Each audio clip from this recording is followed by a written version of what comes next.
Mark Rogers TV, the voice of college football. Please subscribe to my YouTube channel where I discuss college football with the best broadcasters and bloggers and analysts across the industry. Also, if you can't catch the videos, check us out on audio platforms like iTunes, Stitcher, Podbean, and Google Play. And when I say the best in the business, I include, of course, Tony Gerdeman from the Ozone. So you got to check out his recent work because he's really combing through the spring practices in regards to his suggestions on. He's got some to-do lists for the positional coaches on what they should be focusing on this spring. And it's a really good read each and every time. Tony, how you doing tonight?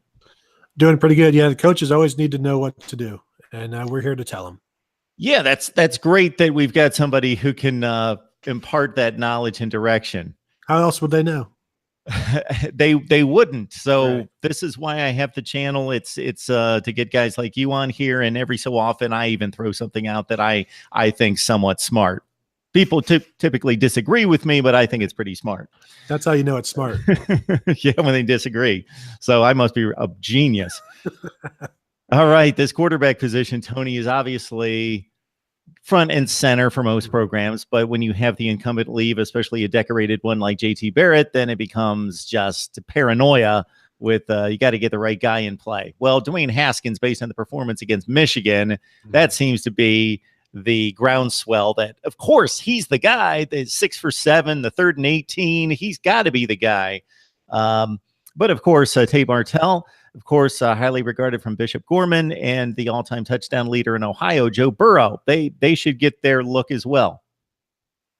And that's what Urban Meyer said last week. All three. Now, first, he said that Dwayne Haskins obviously closed well, like you said. But before Joe Burrow broke his hand prior to the 2017 season, they were neck and neck at that backup spot. So, those two will be even. But then he also added that he's going to throw Tate Martell into the mix. So you've got three guys. Realistically, it'll be Burrow and Haskins because they've got the most experience. They've played, they've been on the field. But yeah, you've got so many people just assuming that it's going to be Haskins, where I think Joe Burrow knows that as well because people will talk to him about it. He hears it. So he's going to have a chip on his shoulder about that. But also, this is his chance to win the starting quarterback job, and actually his first chance because JT Barrett and Cardale Jones were here when he was, just getting here, and nobody really had a chance to dethrone JT Barrett because of everything he's done. So this is Joe Burrow's first real chance to win the job. Dwayne Haskins' first real chance to win a job. So those two are going to go at it this spring. Right now, they're splitting. Joe Burrow on Tuesday was the first practice. He got the first reps in the first drill. Dwayne Haskins got the first reps in the second drill. They're going to split it up. Urban Meyer said back on signing day, they keep track of everything. They keep score of everything, off the field, on the field, practice, weights. So every day they're competing to be the starting quarterback at Ohio State. And right now they're on spring break, probably still competing. Haskins has forever etched his name in Ohio State lore. He possibly saved the Big Ten championship. Down a score, facing the 3rd and long, he pulls off the throw. Went 6 for 7, but let's all understand that's 7 throws under pressure. So let's not go crazy. If he goes 6 for 7 and repeatedly for the rest of his career, he's going to be a legend, of course. All right. Any other concerns as you scan the units? Of course, the amount of players leaving for the NFL and the quality of those players, of course, is what it typically is. And defensive line is something that we've discussed a number of times, going from huge strength to question marks, not necessarily a weakness, just a lot of unknowns there. But if you scan the field, what do you see? You're right. There are some question marks, but they lose 3 starting defensive ends because all of these guys, Sam Hubbard, Jalen Holmes, Tyquan Lewis, they all rotated with Nick Bosa, who is back. So those 3 are gone. But at defensive end, they also have Chase Young, who's a sophomore, Jonathan Cooper, who is a junior, and they moved over Jayshon Cornell, who's a 3rd-year defensive tackle who came in as a defensive end. All 4 of those guys, the first 3 I mentioned, are all former 5-star guys. And Jay Sean Cornell at one point in his high school recruiting was the number one prospect on ESPN's board. So these are 4 talented defensive ends that they're going to rotate, and they'll bring more in the summer with the recruiting class. So these, Nick Bosa will get more snaps, and that's Chase Young, who flashed in limited snaps last year, will go from 25 snaps a game to 50 or 60. Same for Jonathan Cooper.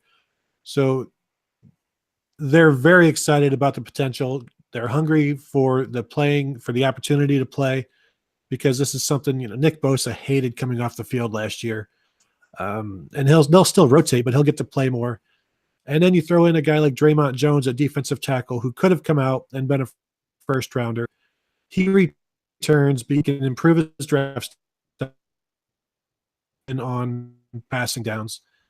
Last year, they just signed him after Draymond Jones. They like his ability to pass rush, so they'll keep him in on passing downs. And one of the reasons they moved Cornell outside, as Larry Johnson said last week, they feel really good about their defensive tackles. And now they're bolstering their defensive ends. So, I mean, there's so many defensive tackles on this roster, you don't know how half of them are going to play. We've got Tony Gerdeman on the line from the ozone.net. Please join him right there for the very best in Ohio State football coverage. And, of course, subscribe to my YouTube channel as we talk college football coast to coast. The audio versions at Podbean, iTunes, Stitcher, and Google Play. All right. This isn't necessarily going to be based on spring practice. I know that you've been right there, but the boys have only hit the field a few times. But whether it be because you think somebody's ready to break out from an obscure situation to become an impact player, or maybe somebody who's already a really good player could be a great player, or just based on pure need, there's a need for somebody to step up in that positional unit, and that's probably going to be the guy. As you look on both sides of the ball, who would be your breakout players for 2018?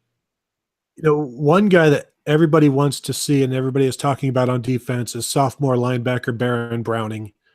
He's a 6'3", 230, 235-pound guy, runs 4.5. He's from Texas, 5-star kid, the prototype, basically.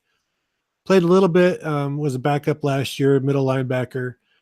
When we first got to see the lineup last week, he was running with the twos, which surprised some who thought, maybe he'll be a middle linebacker with the starters, or he can play all 3 linebacker spots. So if he proves to be one of the top 3, he'll be in there. Now, what the coaches will tell people privately is that he is going to be very, very good, and they're already excited about him. And when NFL scouts come in, he's one of the guys that gets talked about, and he's played limited snaps so far. So there's a lot of potential there, a lot of excitement and anticipation for what he can do. But first, he's got to get into the lineup, which right now they have to replace a couple of starters in Jerome Baker and Chris Worley. So all 3 linebacker positions are pretty open, and there'll be a spot there to be won. Quarterback, or on offense, we talked earlier, the quarterback is whoever that ends up being is going to put up some very good numbers, all Big Ten numbers, perhaps all American type numbers. Somebody that won't be to go away from maybe the quarterback, a new tight end has to step up. Rashad Berry is one of those guys who had, if you just YouTube Rashad Berry, you'll see some highlights of, he's a former basketball player, came in as a tight end, moved to defensive end, is back to tight end, just a really physical, freakish type of athlete. So he's got some nice highlights, basketball and football. And they return the running backs, the wide receivers. It's going to be hard for somebody to break out in that group. Where they're really in need of somebody to step up is at center, replacing Billy Price, who was the Remington Award winner last year. And he replaced Pat Elflein, who was the Remington Award winner the year before. And right now, center is Urban Meyer's number one concern, even ahead of quarterback.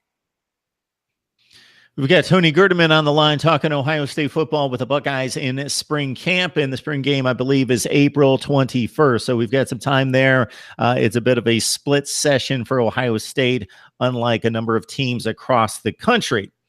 looking at the 2019 class, I know that in previous years, Urban Meyer's gotten off to a bit of a slow start. And then, of course, during that middle portion of the recruiting session has really made his hay and has had few controversies or cliffhangers at the end. He's pretty much had the class in a good position there towards signing day. And of course, things turned out great in 2018. As we look ahead to 2019, a couple players committed. I know one is the offensive tackle out of Mentor, who's not extremely highly rated, but there's some thought there that based on his frame and the tremendous junior season he had, that he could really raise his stock in the next season as a senior there in Mentor. So what do we have early in the 2019 class? Yeah, right now it's just 2 offensive linemen committed. Ryan Jacoby, who you mentioned, who's about 6'5", 270 listed, but he's got a good frame. He's got the mentality that they like. He's mean, on the offensive line.